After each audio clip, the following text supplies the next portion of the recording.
Hola, ¿qué tal? Dios te bendiga. Nuevamente para mí es un gusto el poder entrar a tu hogar a través de este medio. Le damos gracias a Dios la oportunidad que nos da de poder seguir adelante en este estudio, verso a verso. Ya estamos en el capítulo 16 y le damos gracias a Dios por la oportunidad que nos da de poder seguir avanzando.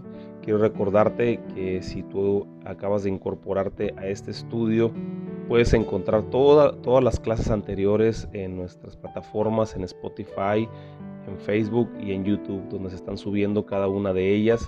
Quiero invitarte a que tú las escuches, a que tú las entiendas, a que tú las medites y que puedas poco a poco incorporarte para llegar hasta este punto, el capítulo 16 donde vamos.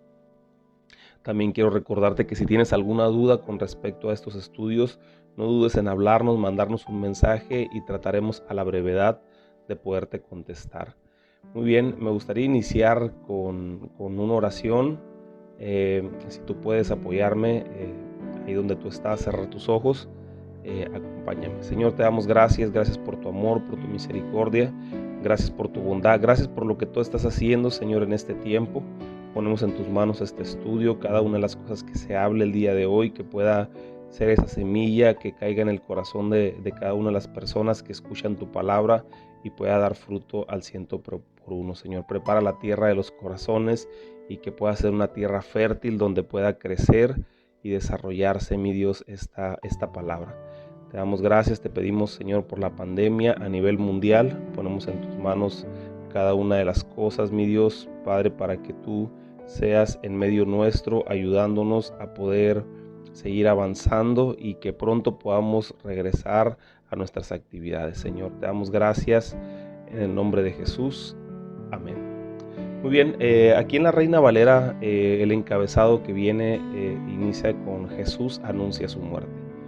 ¿Verdad? Vamos a leer el versículo 21, dice: desde entonces comenzó Jesús a declarar a sus discípulos que le era necesario ir a Jerusalén y padecer mucho de los ancianos, de los principales sacerdotes y de los escribas, y ser muerto y resucitar al tercer día. En este punto de la vida de Jesús es la primera vez que formalmente anuncia su muerte. Y no solo eso, sino que les declara que en la mano de los respetados ancianos, principales y sacerdotes y escribas, él iba a ser muerto. Recordamos que el pueblo de Israel, aunque se encontraba bajo el gobierno de Roma, a ellos les era permitido seguir con sus tradiciones y tenían dentro de los líderes, tenían líderes religiosos que son los que enseñaban la ley, enseñaban todas las enseñanzas que Moisés había dejado y les era permitido por el gobierno romano.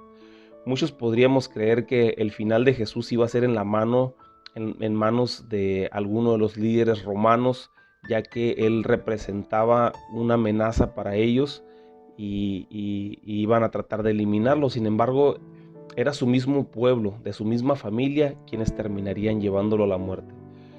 Pero todo esto que estaba a punto de suceder era parte de lo que 700 años antes Isaías ya había escrito. Isaías 53:4 dice: ciertamente Él llevó nuestras enfermedades y sufrió nuestros dolores, y nosotros le tuvimos por azotado, por herido de Dios y abatido. Mientras Él llevaba nuestras enfermedades y sufría por nuestros dolores,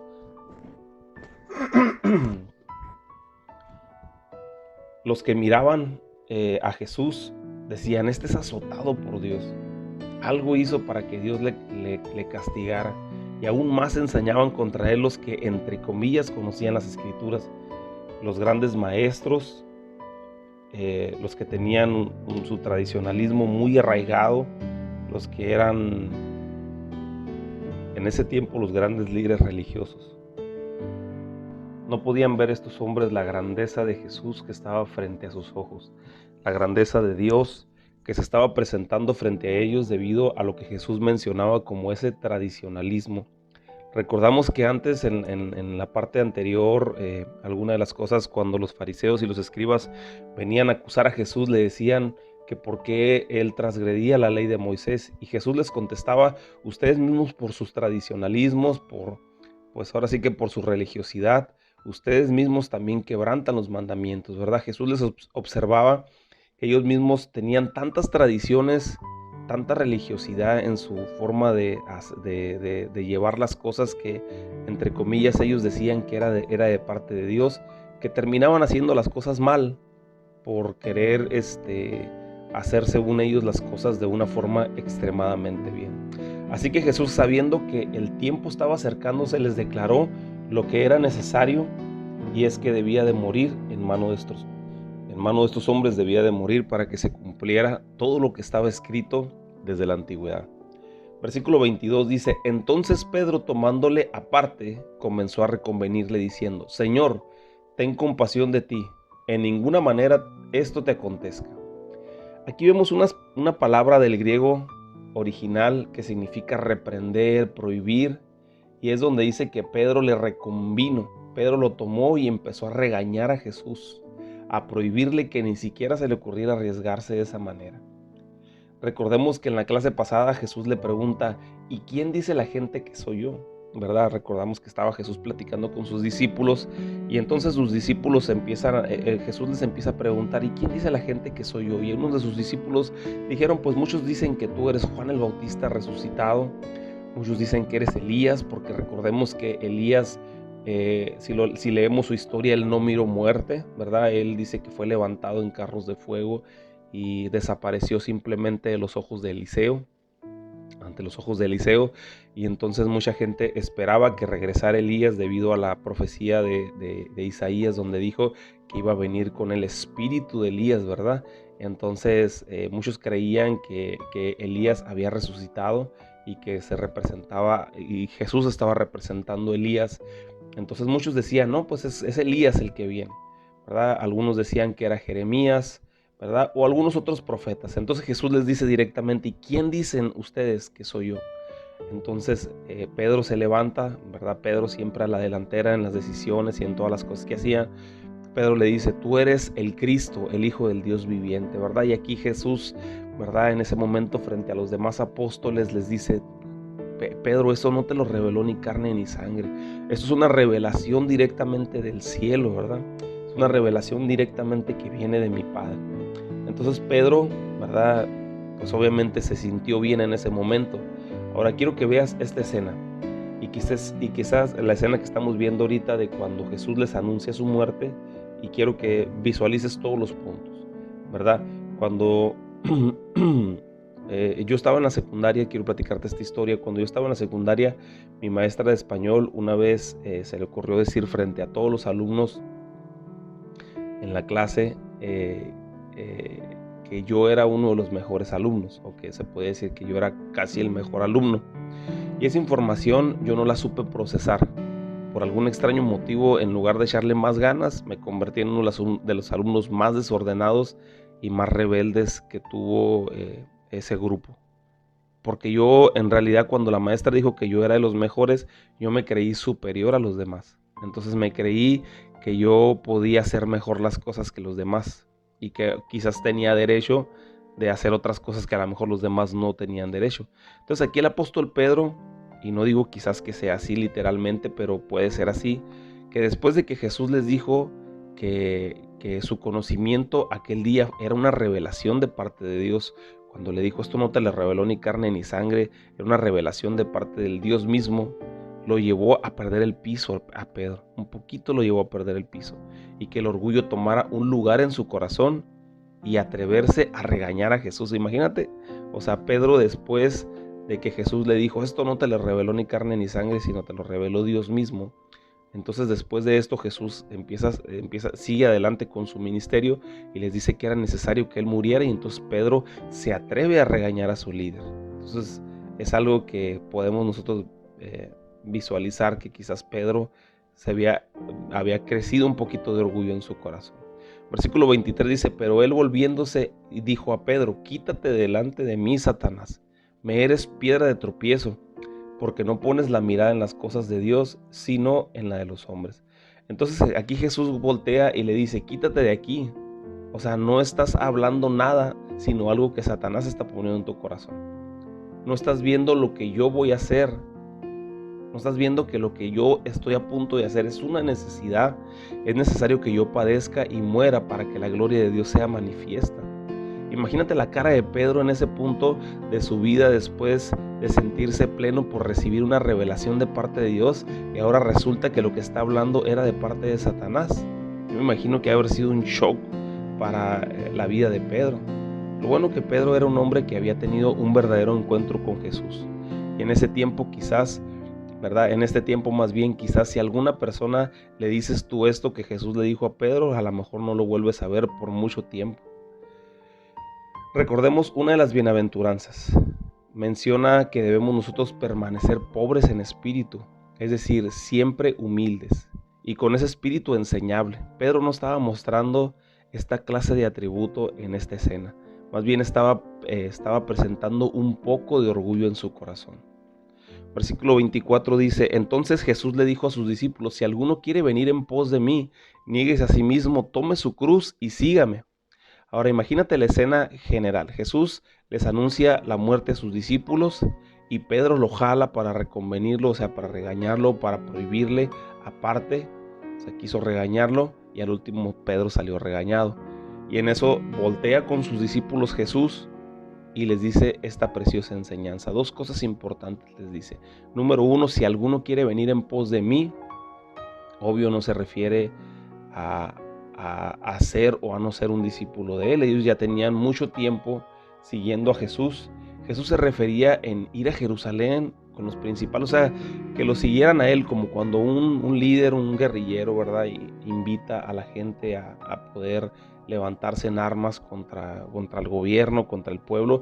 Aquí Jesús en amor les estaba invitando a que lo siguieran, que siguieran sus pasos, aun cuando él ya iba a punto de ser crucificado, iba encaminado hacia la muerte. Aquí Jesús los invita, le dice: ¿sabes qué? Mira, si alguno quiere seguirme, si alguno quiere venir en pos de mí, aquí les dice, la cosa se va a poner buena, se va a poner dura, se va a poner difícil. Si alguien quiere venir aquí en pos de mí, o en este momento puede tomar la decisión de abortar la misión, ¿verdad? Pero si alguno quiere venir en pos de mí, es lo que les enseña Jesús, ¿verdad? Segundo punto es: niéguese a sí mismo y tome su cruz y sígame.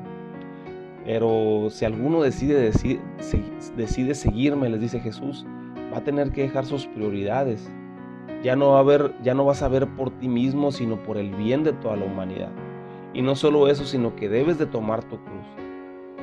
¿Te fijas cómo en esta escritura Jesús no dice toma mi cruz, sino dice toma tu cruz, ¿verdad? El Señor Jesucristo les es claro y le dice toma tu cruz. Es decir, que vamos a tomar la cruz cada uno de nosotros, o sea, cada uno la cruz que nos corresponde.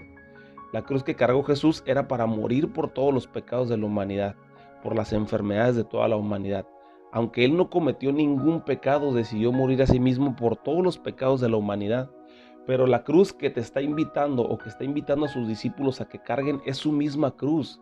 Es la cruz donde iban a quedar clavados todos sus deseos personales. Y recordemos que la palabra de Dios dice que busquemos primeramente el reino de Dios y su justicia, y todas las cosas vendrán por añadidura. Jesús estaba invitando a sus discípulos a que fueran parte del proyecto más grande de la historia, que era la cruz del Calvario, o que es la cruz del Calvario. Aunque nunca creí decir yo esto que te voy a decir en este momento, pero a diferencia de lo que de la moda que el mundo te está presentando en este tiempo, donde te dice, ve por ti mismo, tú eres un líder, tú eres grandioso, tú eres poderoso, busca en el yo interior y vas a lograr conquistar el mundo, serás un triunfador, solamente tienes que creer en ti. Te das cuenta que todo esto, que estos lemas que están de moda de superación personal son totalmente antibíblicos. Cristo no murió en la cruz del Calvario, ni tú sigues a Cristo para descubrir el campeón que llevas dentro. Todo esto es por amor a la humanidad. Cada vez que tú pones la otra mejilla es morir a ti, y morir a ti es para que el nombre del Señor sea glorificado. Ese es nuestro objetivo aquí en la tierra. Somos hechura suya para alabanza de su gloria, no para que tengas una mente de millonario. Yo siempre he creído que si tus riquezas no son para ayudar al más necesitado, no son para exaltar a Cristo, si tus posesiones no son para exaltar y poner en alto el nombre de Cristo, el nombre de Dios y que el nombre del Señor sea glorificado, Dios no está absolutamente interesado en que tú seas millonario.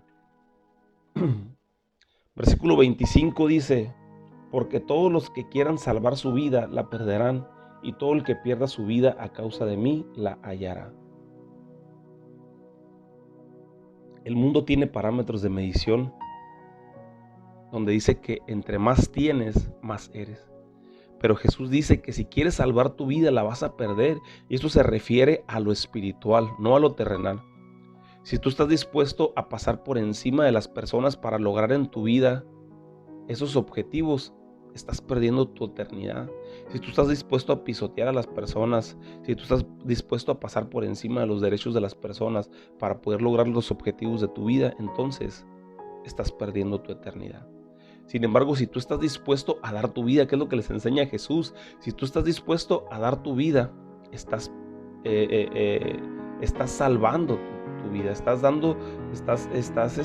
asegurando tu salvación, estás salvando tu alma, y eso es de lo que se trata la vida. Buscar presentar a Jesús al número más grande de personas.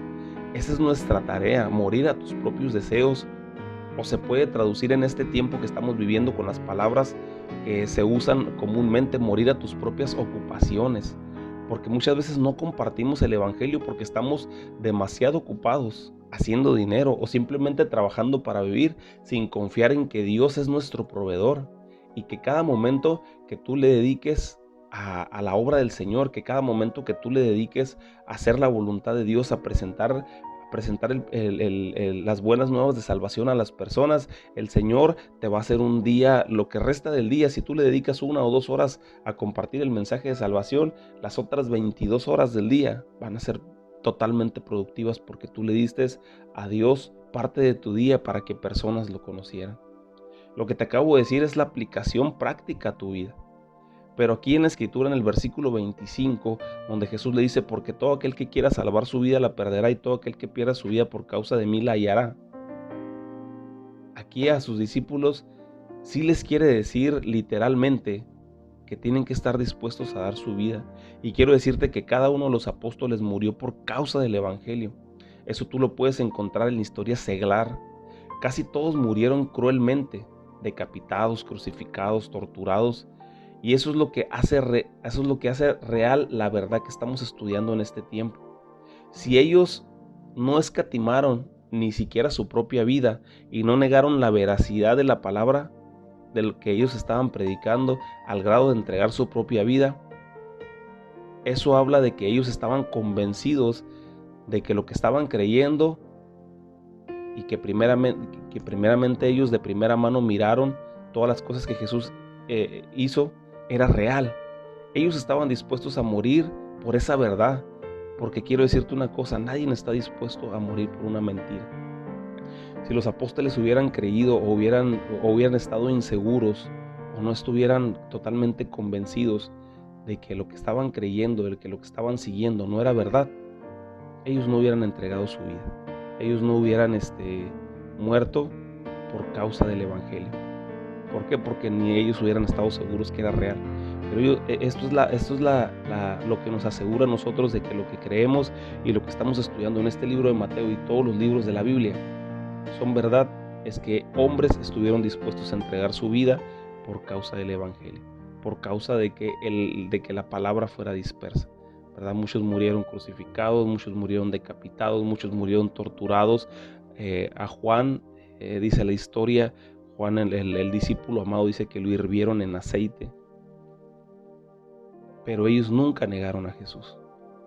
Entonces aquí es donde se hace real la palabra, porque todo aquel que quiera salvar su vida la perderá, y todo aquel que pierda su vida por causa de mí la hallará, ¿verdad? Literalmente le estaba hablando a sus discípulos de que que ellos estaban probablemente expuestos a recibir una muerte por causa del evangelio.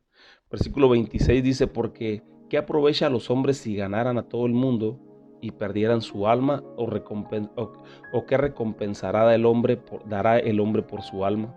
Versículo 26, ¿verdad? Entonces Jesús les habla en relación a las riquezas. O sea, aquí en este versículo muchas veces lo hemos tomado como que Jesús les está diciendo de que te preocupes, de que tú te preocupes por tu salvación. Y sí, verdaderamente hay que preocuparnos por nuestra salvación, por nuestra relación con Dios.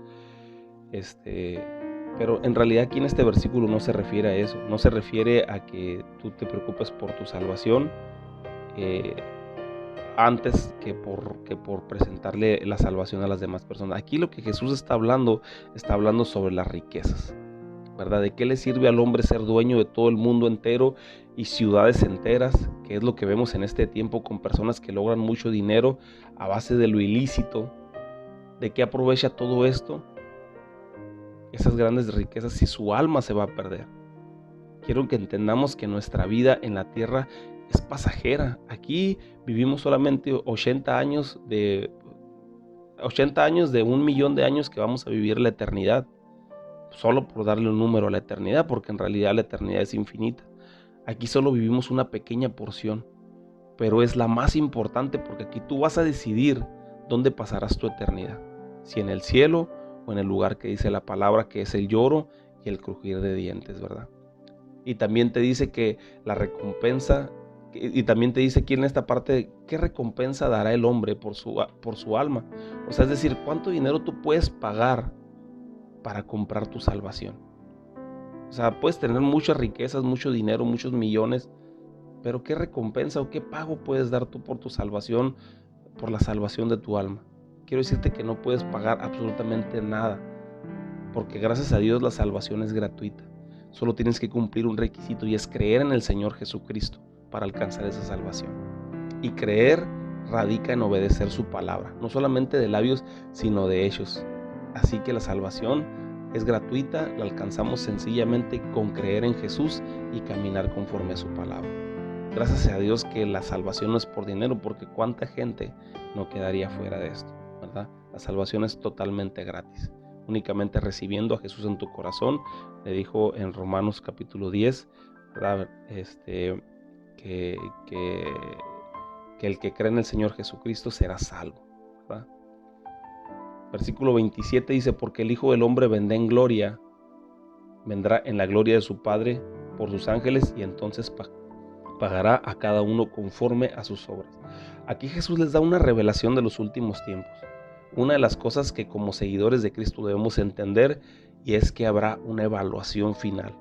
Así que nosotros debemos de esforzarnos, como dijo el apóstol Pablo en Filipenses capítulo 3, versículo a partir del 13, dice, hermanos, yo mismo no pretendo haberlo ya alcanzado. O sea, un gran predicador, una gran persona como el apóstol Pablo, que entregó su vida totalmente al servicio del Señor, sembrando iglesias, discipulando personas, estableciendo pastores, haciendo una obra impresionante. Todavía les dice aquí en la escritura, le dice, hermanos, yo mismo no pretendo haberlo ya alcanzado, pero una cosa hago, olvidando ciertamente de lo que quedó atrás y extendiéndome a lo que está adelante, prosigo a la meta, al premio del supremo llamamiento de Dios, que es en Cristo Jesús. Así es que esforcémonos y sigámonos esforzándonos cada día, dejando que Dios siga perfeccionando su obra todos los días en nuestra vida. Porque dice la palabra de Dios que aquel que comenzó la buena obra en nosotros la perfeccionará hasta el día de su venida. O sea, todos los días estamos perfeccionándonos. Y nos perfeccionamos a través de estudiar su palabra, a través de esos tiempos de intimidad con Dios, a través de orar, a través de adorar a Dios, a través de esa relación que nosotros tenemos con Él. Y el Señor va a traer una gran recompensa. Versículo 28 dice, de cierto os digo que hay algunos de los que están aquí que no gustarán la muerte hasta que hayan visto al Hijo del Hombre viniendo en su reino. Vamos a finalizar esta parte, esta porción. Con esto te quiero dejar. En esta escena miramos algo que va a suceder más adelante, ¿verdad? Aquí se puede tergiversar un poquito la información y decir que a lo mejor algunos de sus discípulos no van a morir hasta que venga Cristo en su segunda venida, porque estamos esperando la venida de Cristo, la segunda venida de Cristo. Y como iglesia debemos estar preparados. Acuérdate que hay una historia que dice la palabra de Dios que la venida de Dios será como 10 vírgenes, dice. Que eran 5 vírgenes prudentes que tenían su aceite preparado para la hora que llegara el novio, y había 5 vírgenes insensatas. Vírgenes son las novias, las que están esperando al novio, ¿no? 5 vírgenes insensatas que no se prepararon con su aceite. Entonces dice que ya caída la noche, dice que se les acabó el aceite y salieron a buscar aceite, y cuando ellas salieron a buscar aceite, vino el novio y quedaron fuera ellas, ¿verdad? Entonces nos enseña a que nosotros debemos estar preparados. Y aquí hay una revelación importante en esta parábola de las 10 vírgenes. La parábola de las 10 vírgenes nos enseña que si eran 10 vírgenes las que estaban esperando al Señor, 5 estaban preparadas y 5 no estaban preparadas. ¿Qué es lo que nos dice en este tiempo? Que el 50% de la iglesia está listo para la venida del Señor, mientras que el otro 50% de la iglesia no está listo para la venida del Señor. Entonces, dice la palabra de Dios que Jesús va a venir nuevamente por su iglesia. Lo que leíamos en el versículo 27, porque el Hijo del Hombre vendrá en gloria, en la gloria de su Padre, con sus ángeles, y entonces pagará a cada uno conforme a sus obras. Eso es una revelación venidera, es una revelación del tiempo postrero, para lo que nosotros nos estamos esforzando, y para lo que yo te invito a que tú también te esfuerces y sigas adelante y prosigas a la meta. Entonces aquí Jesús le dice, aquí muchas veces se tergiversa la información creyendo que algunos de los apóstoles no van a morir hasta que Jesús venga en la segunda venida, pero pues sabemos nosotros por la historia que eso no es cierto. Aquí Jesús a lo que se refería es o lo que entendemos nosotros es que se refería a la transfiguración, que lo vamos a ver en los capítulos más anteriores, que es donde Jesús subió al monte y dice que en ese momento Jesús se transforma, ¿verdad? Hace una metamorfosis. La palabra transfiguración, ¿verdad? Es una palabra que es metamorfosis, ¿verdad? Donde Jesús cambia y es revelado en su gloria, y dice que estaba Elías y estaba Moisés al lado de ellos. Dice que los apóstoles estaban muy asustados y que le decían, Señor, te preparamos una enramada para ti, para Moisés y para Elías, pues, sin saber lo que estaban diciendo, porque estaban un poco asustados por lo que estaban viendo en eso. Pero el apóstol Pedro en su segunda carta, segunda de Pedro capítulo 1 versículo 16, ya nos lo transmite, pero ya de una forma más tranquila. Dice en el versículo 16, dice, porque no os hemos dado a conocer el poder y la venida de nuestro Señor Jesucristo siguiendo fábulas artificiosas, sino como habiendo visto con nuestros propios ojos su majestad. Pues cuando él recibió el don de Dios Padre, honra y gloria, le fue enviada desde la magnífica gloria una voz que decía, este es mi Hijo amado en el cual tengo complacencia.